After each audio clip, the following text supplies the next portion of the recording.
Why is it not playing?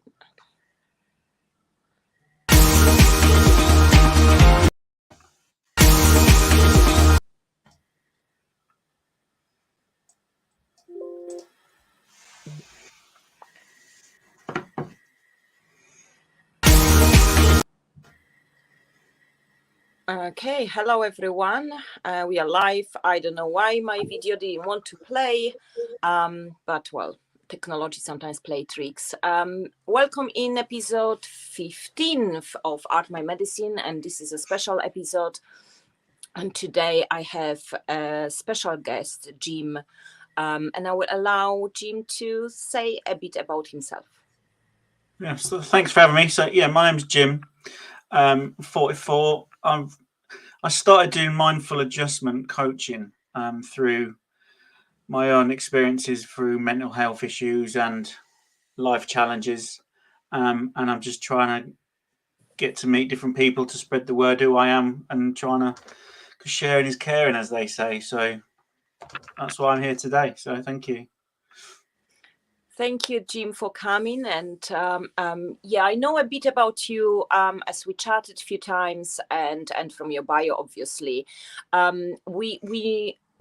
We would like to hear how you established yourself as you are now, because I know that you haven't been you now few years ago, and that there was a certain condition that pushed you towards changing your life over. 100%. So I was diagnosed with ADHD 5 years ago, and from that moment, I had a completely different outlook on my life. Through all the challenges that I've gone through in my life that were not like my fault, or there was a reason why different things had happened, and it just sort of put me on a different path in my life. Because for 22 years nearly, I've worked in a conflict environment where there was always structure, routine. There was that dopamine rush I'd get through the adrenaline from conflict and things like that. So I sort of went underneath the radar, as it were. But then when I took voluntary redundancy from a previous role that I didn't have that structure or routine. And then I didn't notice it at the time because I was spiraling. But when I hit rock bottom, I started to take a look on my life and everything. And then when I got this diagnosis, it just sort of, I just changed the way I thought about stuff and looked at stuff, and realized that in that moment, it was me that had to change the way I was. Nobody was going to come and save me. Nobody was going to give me this magic wand, this magic pill to make me see things completely differently. So it took hard work of looking within myself and seeing what positives, negatives I had, and basically just laying my whole life out on a table and just being able to visualize where things had gone wrong or where things went right, and being accountable for it. And that's very difficult. Yeah, so the diagnosis sort of Yep. liberated you, right? Yeah. But I assume it didn't just happen that, by hearing that you No. have ADHD, and this just was a catalyst perhaps of the change. But why did you find the urge to change, to find different way of operating and functioning in society? Curiosity, I suppose, because I never thought I was good enough to do anything, to be anyone, because I always had this belief, which is wrong. But at that moment, in that lifetime, I realized, I thought I was a bit thick, that I just didn't fit in. So when I come to realize that I wasn't thick, I was just maybe uneducated, or I'd never had the structure in place to educate myself in a way. So, and I just had this kind of feeling of, what if, what could be the possibility if I was able to channel my energy into something positive. So from the specialists, they said about medication, which doesn't work for everybody, I'm aware of that, and exercise. So I started to do a bit of exercise. Then I heard about this thing called mindfulness, and I'd never heard of it before. Started to be a little bit inquisitive, should we say. So through going on a spin bike in the gymnasium, listening to an audiobook, because I can read, but I get bored reading. So it's finding what works for me, because not everything, not all shoe, not one size does not fit all with everybody. So through listening to audiobooks and doing an hour intensive workout on a spin bike, I found that was my kind of hyper focus. So I got comfortable being uncomfortable, because being uncomfortable didn't allow me so much time or space in my mind to think about other stuff. So I had to focus on what I was doing.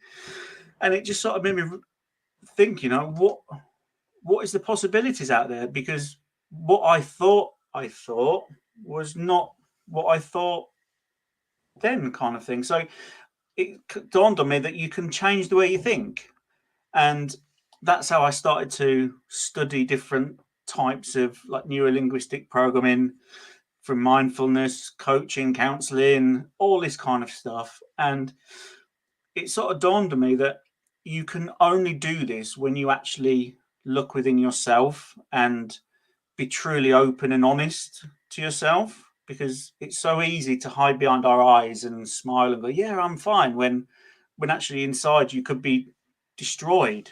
So for me, it's about truly being open and honest with yourself, of your good bits, your bad bits, and then starting to take things one step at a time and process it and get a routine going with the way we think and everything. And a lot of people look at me a bit weird when I say this, but we are not our thoughts, because I've come to realize that thoughts are not real.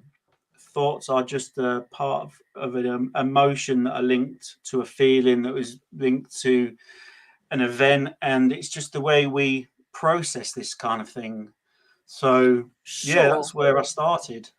Yeah, but what was happening then before the diagnosis, that the diagnosis caused you to reevaluate and look within and change your life? What was not working? What wasn't right? Everything. So I when I took a redundancy from a role where I said, I can't go into what I used to do, because in a sense, but I had a structure and routine and everything. So when that was taken away, I started noticing that I was drinking way too much, alcohol wise. I was started to smoke cannabis, because that sort of helped me keep chilled. And I ended up losing my ending my marriage. That was through my choice. But having to leave my son, sort of, that destroyed me, and it made me really hit rock bottom. And I went to that place where I could have either gone one or two ways. Luckily, touch wood, I'm still here to share my story. So I was lucky. It was clearly not my journey. My ride wasn't ready to go that way, in a sense. But losing everything made me sort of reevaluate things and go, do you know what? Something's got to change. Because I was that, and I'm not ashamed to say it. I was the victim. It was not my fault. It was never my fault. It was always somebody else. I couldn't be anybody else, because my childhood, my past, the traumatic things that have gone through on in my life, I would use that as the excuse that, oh, it always happens to me. Excuse me. And I just had that mindset of being negative, thinking that nothing can change. And I was having a chat with my brother one day. Because my brother was ex-military, and we grew up on a very tough estate, and we never showed feelings because that was weak, that kind of thing. And we was chatting away, and my brother said to me, "You know what, our kid?" He went, "You're the toughest bloke I've ever met." And I was like, "No, I'm not. You are, because you was in the military." Yeah, because my brother ended up breaking his neck in the military. Was in a wheelchair, but never mind about it. He just got on with it, and he was like, "You just adapt and overcome," And I was just like, I held him on this pedestal. I held him that he was like godlike figure in a sense. And he said to me, no, you are, because you didn't have like a military background, you didn't have family to guide you to where you need to be. When you did it all on your own, he went, the one thing you'll always have over me, he said, is that you talk about what goes on up here. He said, I can't, because he was so that he would have been about 46 back then, because he's 6 years older than me. And he was like, if I do that, he went, as a day I'm done. He went, because I can't. And he said, it's just being ingrained that I can't. And seeing somebody that I held so high in regard to say to me that he thought I was up there, it sort of gave me that little that what if possibility that I could be as good as him, in my opinion, because I never did hold myself high in regard. Um, so just seeing, having an awareness that what we think and what we see and feel is not always in line to somebody else. So I started just telling everybody, that I've been diagnosed with ADHD, or I've been through this in my life, and I don't care now. I'm a blokey bloke and I cry. I take antidepressants. And once I started saying these kind of things, the reaction I kept getting back from people was completely opposite to what I thought I would receive. I thought people would look at me and go, you're weak, or this or that. Everybody started, I talked to them and their eyes would light up and they'd be like, wow, that's really inspirational. And I was like thinking, well, what if I started sharing other things that have gone on in my life? It's from friends committing suicide to having seen people killed, or the traumatic things that were with my childhood kind of thing, and not having good parents. They was evil, really. And to sharing these things, people was wanting to listen about more, and it sort of became my own sort of therapy in a way.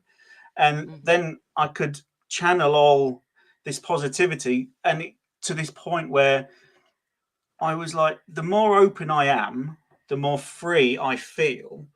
But I realized that not everybody can do that, and I couldn't before, because I had to feel that I was safe enough to share this kind of vulnerability of myself, as it were. And the way after a while, through that process of making myself uncomfortable in uncomfortable situations by being vulnerable around people, to letting my guard down in a controlled way, that it sort of made me stronger through appearing weaker in a sort of sense, but just being free. No skeletons in my closet now, just being open about things. And it's a great feeling, and we all have bad days. Even I do. I'm not superhuman. I am human. I've had a really difficult weekend because it was the anniversary of my brother's death, but Absolutely. I realized that it's a process we have to go through. It will pass.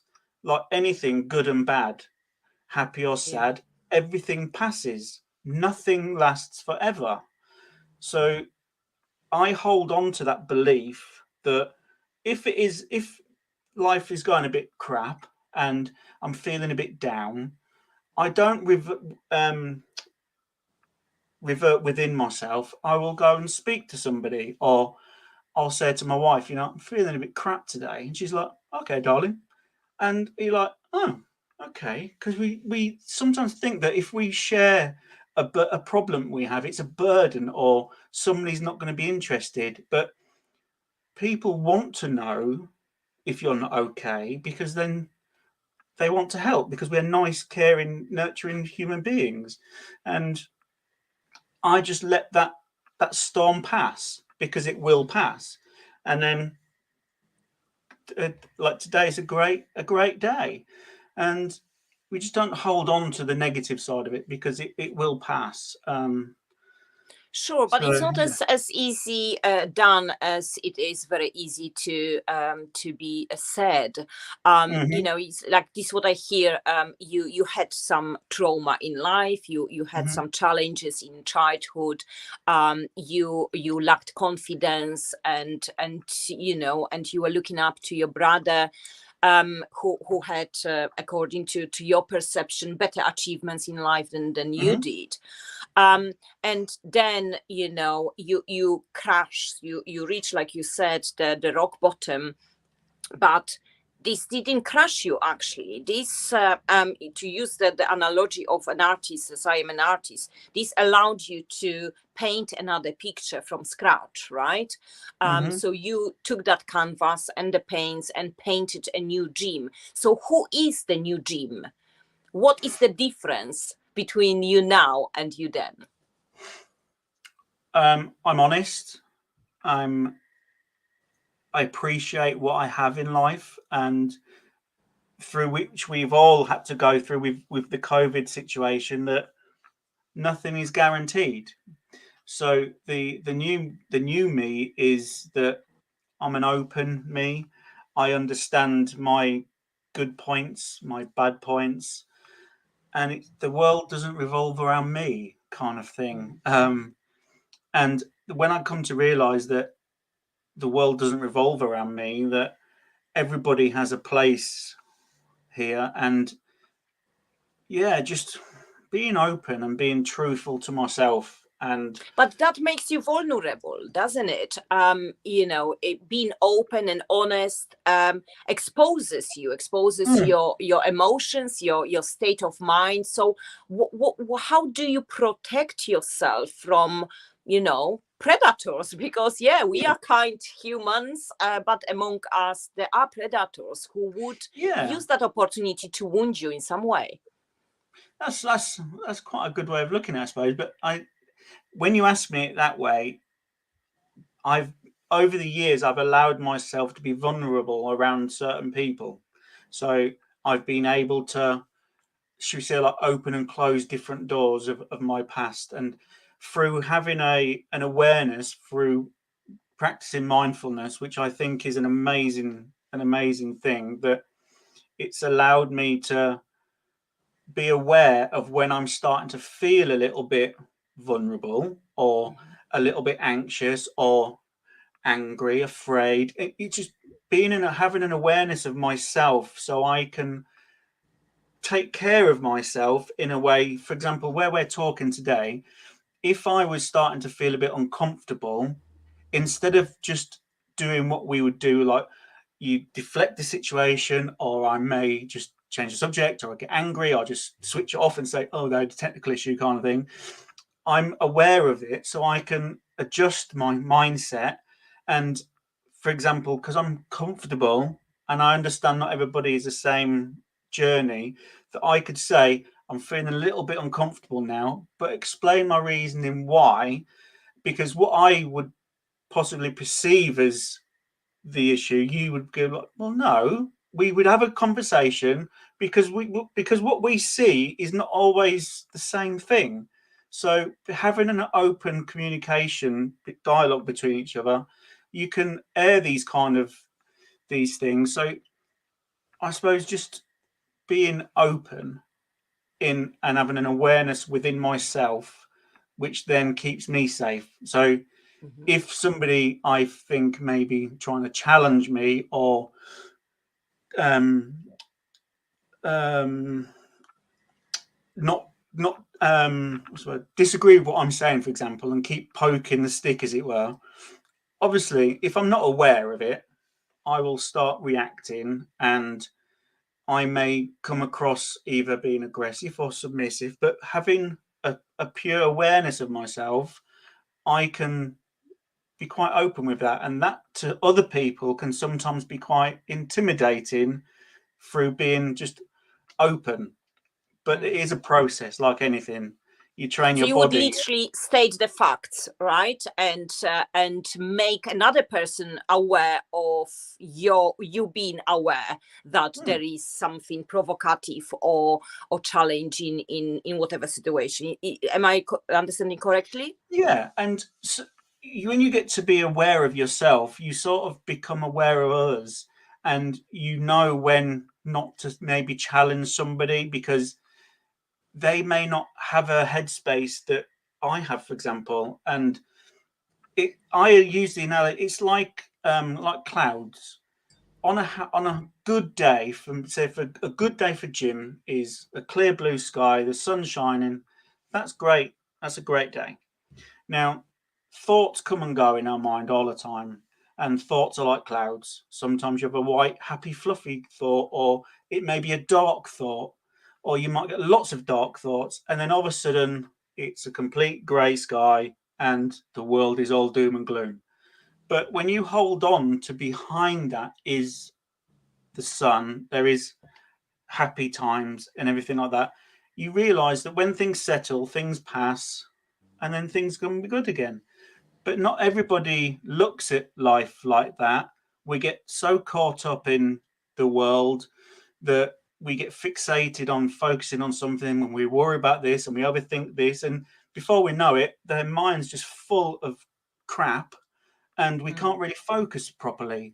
So being able to take that step back through being aware to just giving yourself time just to reflect is, yeah, it's just having an awareness of yourself. Okay, so how, because I know that you turned into coaching, right? Yeah, And you have your little initiative. What is it called? mindset Mindful. adjustment. Yes, Yeah. that one. So let's imagine that you have an individual who is coming to use your services, Hmm. and they have difficulty to gain that awareness, to be mindful, and to really do this what you said, to be open and understanding that everything will pass. Hmm. What would you do? What would you advise? How they can change the way you have changed your life to Yeah. become aware, open, and honest? So what I tend to do, I tend to use my own story in a sense to show people that it can work. So through having a communication, sort of conversation about where you think, where you're feeling, where you are in that time, for example, and how do you feel, and looking at the facts, because we all sometimes associate things with judging on what other people have done or what you've seen on TV or what you've heard. But we sit down and ask questions, and we just get to a comfortable space and be open about it, because if you can't be brutally open and honest, you're not going to change your thoughts or your feelings or your understanding on things. So it's gently being like talking in a mirror. If you look in a mirror and talk truthfully to the mirror, it doesn't talk back. So you can lie to the mirror as much as you want. But when you have somebody that you can trust, like I like to think that with the clients that I have, that they trust me because of the openness that I have, I can answer answer back like from a mirror point of view of going and challenge somebody on what they think. And then when you allow somebody to be open and question, you can come to figure out that what you think is not normally what everybody thinks. It's just your perception, and just through being open and honest and having that genuine connection with somebody, because we all trust is a very, very powerful thing. And if you trust somebody, that's the starting block to be able to build bridges and have a better way of being person. But I mean, trust is very expensive yeah. to throw about, and from my own experience, I have trust issues, and how to become more, trusty towards people when you had trauma in your life, when you experience those predators attacking you. It's like it's not easy to be done. It can't happen in conversation, right? So what else on the top of conversation you can do to change your perception? It's about educating yourself, understanding your own process, things that have gone on in your life that you haven't dealt with, for example. So that's why I try to have a genuinely open conversation about the past is the past. However, you sometimes have to go back there, deal with things fully before you can really let it go moving forward.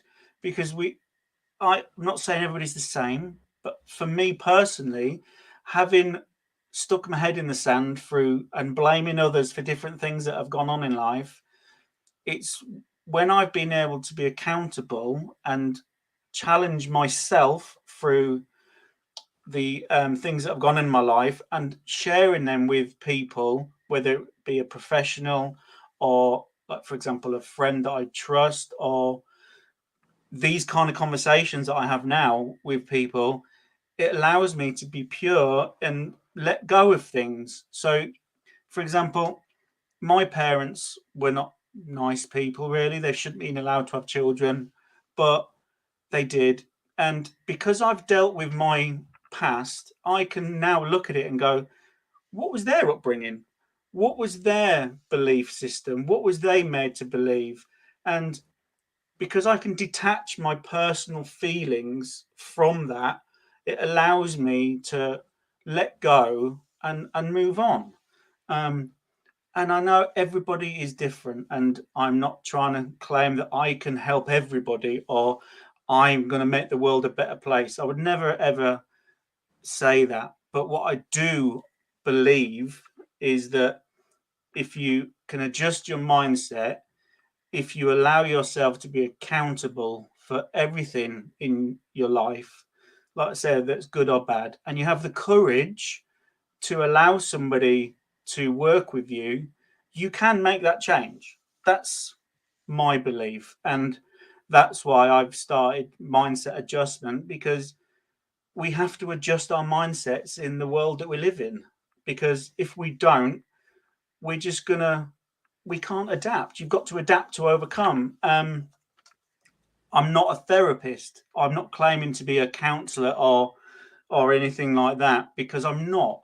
But what I do, which is different with my kind of coaching, because coaching looks at the here and now and we find goals to move forward. Whereas the way I work, you have to go back to the past a little bit to find that's where your mindset, where your learned behaviors come from, your thought process, your values, your beliefs, all that kind of thing. So it's a bit of a hybrid. So it's got a flow, and once you can get that flow going, it opens the doors to many things. You mentioned also that the mindfulness, that you practice it, and this helps you to maintain the change you achieved in your life. How do you practice mindfulness? Do you have any recommendations of how to become more mindful? Yeah. So for myself, because as we always say, everybody's different. We all have our own little ways of doing things. So I have my routine. So I get up normally about 5 o'clock in the morning. I will put some mindfulness music on or some audio. Depends what I'm listening to at the time, and I will lay out on my living room floor, just in complete darkness, with my headphones on, and I just allow that's my private time for me. So that's what I do on a morning, and it just allows me to then get myself set up for the day. And sometimes if I'm having a bit of a stressful day, I might do that a few times during the day. So recommendations of ones, I just used to listen to audiobooks, and then I would use their recordings. But you had the Headspace. Is it Andy Puddicombe, I believe? Um, I've got a couple. I'll have a look while we're chatting. But it's like any, you can find things on YouTube, but some people like the silence, whereas I like the guided, because if I don't have guided, then my mind might just start thinking of other things, and as it does. So that's what I tend to do. But there And is, how easily you manage, how long it took you to be able to practice that mindfulness well, that provides you with desired outcome. Because I find, for example, it might be due to my condition, or just my mind that is very chatty, that I find it very difficult to follow any mindful exercise. How people like me who have racing thoughts, intrusive thoughts, and their brain is in overdrive, how they can get closer to the goal of becoming mindful? yes. So for example, because with my ADHD, I'm very restless most of the time. So I'm aware of that. So it's my responsibility to understand about my condition as well. So I've worked it to it's about 6 miles in a morning, go for a walk or a run for 6 miles. Then that gives me the platform that my mind, the chatter can be tamed, as it were, a little bit. And it's understanding myself, because we're all different, but taking accountability for ourselves. So for me, it's been about 5 years now that I've been doing this, and being mindful doesn't just happen in the morning. I practice that space at that time to give me the momentum for myself to practice, excuse me, being mindful. But when you're aware throughout of the day, so you're being mindful all of the time. And it's like training the body. It takes a long time to build the muscles, whereas the brain muscle takes a long time to do that as well. So, like I said, I've been doing this for about 5 years, and I'm not perfect. It just gives me, it's just like um another option. For example, like exercise is one, being mindful is another option, talking to people is another option. They're just different strategies that work. It's no, I'm not saying yes, you do mindfulness, your life's going to be perfect, because it's not like that, and we know it's not like that. But if you're aware of that, you can't sit for too long and you get distracted and everything, realize that that's what mindfulness is, by being observant that you're getting distracted, and it's just allowing the thoughts to go through the process without attaching too much to them. But that takes time, and that also takes trust about owning things that have gone on in with our life and everything. So that's, yeah, just one part of it for myself. And it's that, for example, the awareness part. I know that I'm starting to waffle a little bit now, so that's why I'm stopping, and I openly say it, because it's just, then, for example, you might go, "Oh, thanks for that. I did wonder why you was just going off on a tangent." It's just, life doesn't have to be that serious sometimes. So yeah. Yeah, well, yeah, life is not easy, and becoming a better person is not easy. You apparently achieved, your better self. So how someone who is listening and would like to make a change to become better version of themselves, how they can reach you? Yeah, reach out to me. I've got a website being built at the minute, because social media is not my strong point. I'm aware of that. That's me just being honest about stuff. But yeah, contact me on LinkedIn, on Instagram. I say I've got a website being done, but everything is mindsetadjustment.co.uk. That's where I'm at the minute. These are the, as you can hear, I'm starting out with the interviews because I'm not experienced in it, but I'm aware of it, as it were, and I'm comfortable being uncomfortable. So it's a starting process. I've been doing it for about 5 years, but I'm now just trying to put it into a, not a business, but using what I love doing as a way of life, which is a passion. So yeah, people can reach out to me there, and I'm more than happy to talk to anybody. I'm more than happy to be challenged on things, or I just want to make the world a bit of a better place, like we all do. Because through my own dark times, I want to make good times. You know, that there's enough people out there to share experiences to, and to just try and make a bit of a better place for people. That if you are in the depths of despair and you feel like there is no tomorrow or whatever, that there is always, it will pass. And I want to be able to show people that we can be who we want to be in life. Our past is not our future, and we are not our thoughts in a way. So definitely, and it's I think that we all strive to get to that goal, to become who we want to be, who we desire to be, and I know that not being true with yourself may have damaging impact on your life and on your persona. And this happened to me, for many years. I was suppressing my creative urges, because I believed that, due to the fact that I couldn't be educated as an artist, I am not an artist. However, my true me was always an artist, but I was not acting on it. Therefore, it led to a massive mental health breakdown. I turned to art.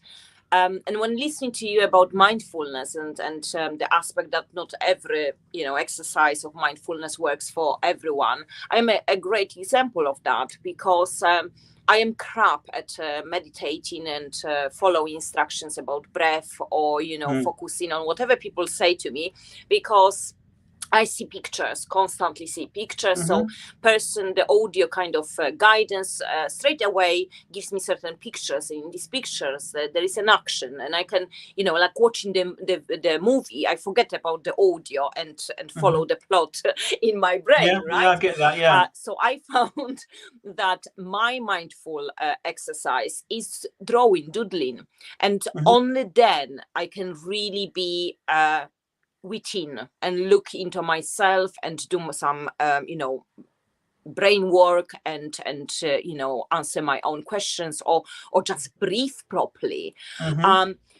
Do you find that many people need to be doing something when being mindful? Is it a common theme, or is it me being weirdo? No, absolutely. So, for example, I totally understand what you're saying. So, when it's about me, for example, where I'm talking and I'm in my element, and this is my element, just sharing stories about things, that's when say, for example, my ADHD, my twitching, or my bouncing off everywhere is suppressed. So then when I'm talking to somebody where I may not be as engaged, or thinking, come on, just hurry up kind of thing, I'm aware that I've got to listen, because the world is not just about me, it's about others. So what I do, because I start getting fidgety and getting a bit annoying, I'll just get, for example, like a little yellow pad, and I just start drawing little squares and start colouring it in. And before long, I've coloured the whole page in, but that's kept me engaged. So I've stopped the distractions by doing the doodling, which then allows me to focus on what's being done in front of me. And that's just being aware, isn't it? That what you notice happens. So it's another, like for another one, I'll sometimes take my socks off if I'm at my desk, so I can feel the floor, so I'm grounded. It's just finding little things that work for us, because not everything works for everyone. And it's owning your own stuff, learning, and that's what we don't like in life. We don't like doing things difficult because our brain's wired to do things easy, kind of thing. But yeah, you're not weird. Because I do lots of doodling because it's Yeah. if, for example, so being completely still, you might be like me. If you just try and be completely still, it's just Yeah. going a million miles an hour. Mm-hmm. So by doing lots of exercise, allows that time just to slow down a bit better, which then allows me to be a little bit more mindful. Or if I can't go and do that, like I said about the doodling, it's just finding things that work for me, little strategies, little victories. Because if I've got a busy day, if I look at it all as one, it becomes too overwhelming and nothing will get done. I will make the excuses. I will, and I can see that things are starting to spiral. So if I break it down to little bite-sized chunks, it's doable because once one little bit's done, we can move on to the next one. But when I'm Yeah. having a really shit day, for example, excuse my French, nothing's going to get done. I'm just aware of it. I'm not perfect. I'm human, and that's where we all put too much of the onus on ourselves, and we beat ourselves up for, oh, I did this and I did that. You know, process it, deal with it, put it to bed, move on Mm. in a good day. But Yeah, when it's there is not, something about a crappy day, the kind of acknowledging, okay, today is a crappy day, and I'll better, switch on Netflix and watch a movie instead, because I know that I will not accomplish anything, but at least I will watch a movie, and tomorrow will be absolutely, another day. 100%, and that just shows that that that's life. We do when we have these conversations with other people, when we're open and trustworthy and truthful, other people can go, oh, yeah, I feel like that sometimes. But for whatever reason, people have not on a different journey in their life that they don't feel comfortable enough to say that, say, I'm sat at an office, I sat at my desk because I can't go to work because we've got COVID, for example, and all I want to do is just curl up on the sofa and do nothing. That's normal, isn't it? We all get vulnerable. And when you can share that with somebody, it makes it just that little less. Um, makes it just. It doesn't make it as bad. It just Yeah. dilutes it a little bit. And Mm. then when somebody else goes, "Oh yeah, I feel like that," or "I've done that," it is just getting that conversation out there that we all have crap days sometimes. When we have a good day, we're all out open to go, hey, I've had a really great day. Let's just post it on social media. But we don't go on social media. I'm just feeling like really shit. The world just wants to go away. Leave me alone. Because we normally do things because we want the reaction. So we put something on Facebook because we want somebody to say, well, that's good or that, and it makes you feel better. So if you share whatever crappy stuff's going on, somebody will respond to it, which will make you feel better. Mm. It's True. not rocket Yeah. science, as it were, but it comes to that trust, doesn't it? And Mm. having certain people that you can do that. But we live within our head 24/7. If we don't like ourselves or we don't like what goes in our head, don't you think we should do something about it? Because we're the only person that's in there all of that time. But until it's put across that way, myself included, just went through life, 39 years of life, by going, this is just where life is. I'm never going to be different or anything. This shit is just what goes on there all the time. But it's having these conversations that, nothing lasts forever. We can change Yeah. these things, but it's when we want And to. and it's true that, if you had a person in your network, or work colleague or a friend that you didn't like, you wouldn't hang out with them often, right? Because if you don't like them, you wouldn't want to spend time with them. So why we do allow ourselves to have this kind of bully in our head and keep, you know, keep going with them talking to us in that way. So it's about like that, that, you know, if you don't like who is in there, you need to perhaps coach them to become somebody else. Absolutely. And we are in charge of ourselves, and some people that listen to things might disagree with it and argue against it. That's fine, because they're probably not at that point where they want to do something about it.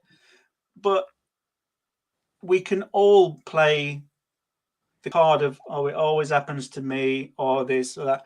For example, we live in that world of fluffy, and I don't use the word fluffy, it's just what's banged around, you know, fluffy world. But there's got to be a bit of a mix, I think. We have to have that time where we are kind and affectionate and have that time to have a coffee or a cup of tea or just to chat and allow somebody to feel vulnerable and keep them safe. But then on the flip side, we do need that open, honest kind of, no, you just need to get a grip here. This is life. Or you are being crap at your job because you're not doing what you should be doing, or you're not achieving a grade in a sport or a work because you've not put in enough effort or enough, you've not trained enough. We can't always go, oh, it'll be all right. Well, no, it won't be all right. But we've got to pick these moments when we have that conversation of what is real and what is not. And that's where it comes to that trust thing again. Because if you didn't know me and I just started criticizing something about you, we get defensive and then we fight back and we're not going to get anywhere. But if you can have somebody that you can relate to, that you can say, I've not been doing this, what I needed to do, and some of them comes back and goes, well, why not? Have you thought of this? And that you'd be like, oh, yeah. It comes to that trust thing. So it's about having somebody that you can share that kind of thing with, because if it's somebody that's personal, like with my wife, we sometimes can't have a discussion about something because if we feel threatened, we get defensive and then we don't get anywhere. So there is certain things you have to have conversations with certain people that you don't have that that personal connection with sometimes, because you've got to be able to detach yourself from the emotional kind of concept of it. Yeah, there is something about loved ones. I used to say that having certain conversations with someone who is emotionally close to you, is your loved one, they have too much emotional investment in you. So very often whatever you say, it's taken literally and personally by that person, thinking that the way you feel is their fault. And for that reason, it's perhaps so easy to talk to strangers about problems rather than your loved ones. That is why bartenders listen to all stories, right? because there is no investment, emotional investment engaged, and that way it's easier, and you know that you don't harm feelings. So I do get that difficulty.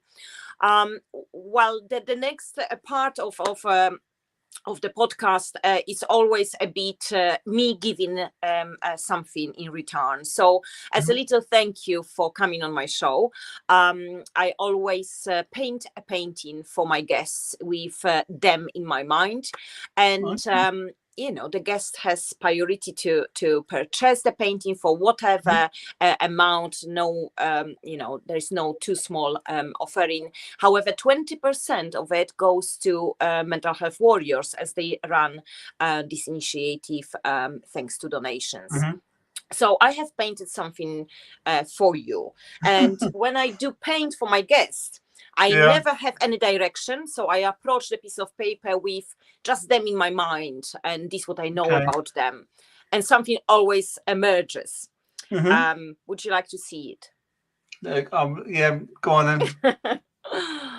So this is a painting that came out when I was thinking about you. And I think I know why, because you talk so much about change. And I think the butterfly is a symbol of that. And I think that that is why it came out. No, yeah, I get that. I was expecting something horrible. Why? No, because it's that perception thing, isn't it? So I'm thinking the way I look, I'm thinking, oh my God, what's she gonna paint that's gonna, you know? So it's perception, what we think about in our own minds, but that's beautiful. It really is. Thank you.